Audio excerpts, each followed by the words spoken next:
parce que vous êtes la première personne à pouvoir agir sur votre vie. Bienvenue sur le podcast Mieux Vivre. Je suis Tania Lafort, je dirige le centre de formation Réa Active à Annecy, formation en PNL, coaching, hypnose. Le podcast Mieux Vivre, c'est chaque semaine une thématique précise pour mieux vous comprendre les mécanismes de votre cerveau en toute simplicité. Chaque semaine, découvrir un outil concret par épisode et en quelques minutes.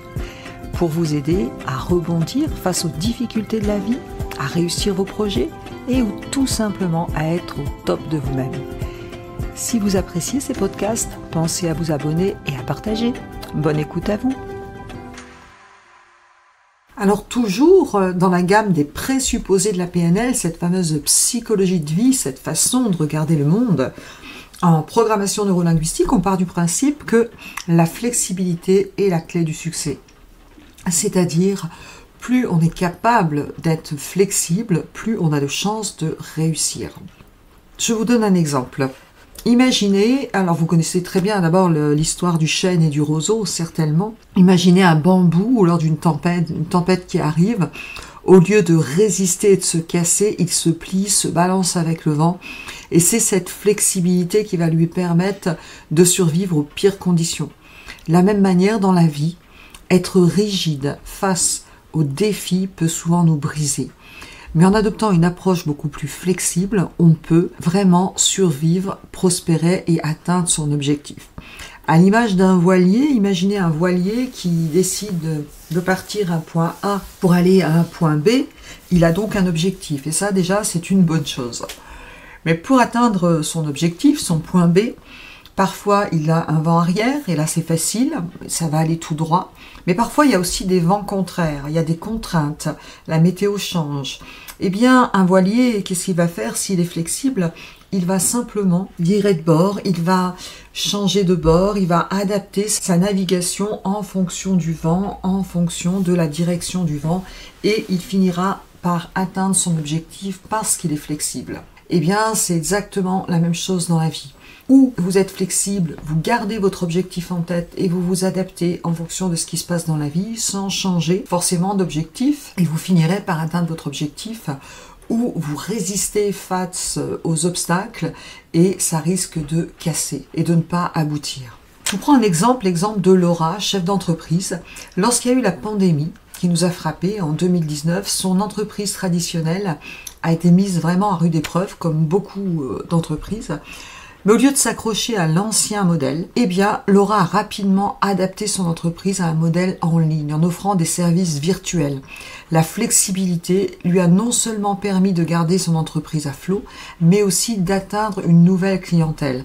Et on a bien vu, pendant cette pandémie du Covid, les entreprises qui ont été capables de s'adapter, de proposer des services en ligne, de proposer des services de livraison.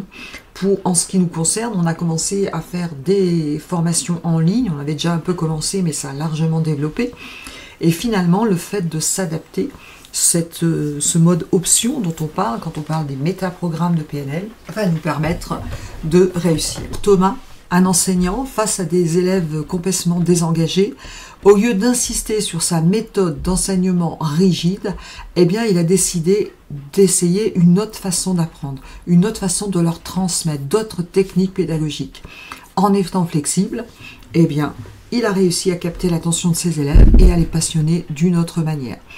La flexibilité, c'est pas seulement une compétence, c'est une philosophie de vie. Elle nous rappelle que le changement est vraiment inévitable. Le changement, c'est tout le temps, c'est pas maintenant, c'est tout le temps. Mais que notre réaction face à ce changement détermine notre succès.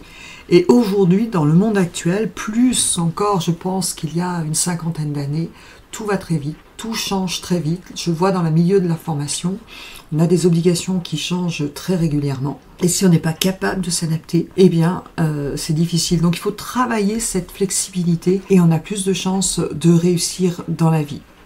Une autre histoire, Julie, danseuse passionnée, lors d'une répétition importante, elle se blesse. Elle se blesse à la cheville, ce qui la rend incapable de danser pendant des mois. Au lieu de s'apitoyer sur son sort, Julie a vécu ça comme une opportunité. Elle a commencé à enseigner la danse, à travailler sur la chorégraphie, même à apprendre le chant. quand finalement elle a guéri, non seulement elle est revenue comme danseuse, mais aussi elle a ajouté d'autres cordes à son arc en la rendant encore plus précieuse pour les productions. Donc vous voyez que s'adapter face aux difficultés de la vie, prendre les choses comme des opportunités, plus on a de flexibilité, plus on a de chances de réussir. Et attention, il ne s'agit pas de lâcher son objectif pour autant. Parfois, ce sera intéressant de le lâcher et d'y revenir plus tard. Parfois, ce sera intéressant, on se rend compte quand on a un objectif que finalement, on va le changer. Mais en tout cas, la flexibilité et la confiance en sa flexibilité, en sa capacité d'adaptation, je pense que ça fait vraiment partie des choses qui peuvent nous rendre beaucoup plus heureux. Travaillez donc votre flexibilité. À bientôt. Merci d'avoir écouté cet épisode. Vous retrouverez tous les liens dans le descriptif du podcast. Vous pouvez nous retrouver sur notre chaîne YouTube.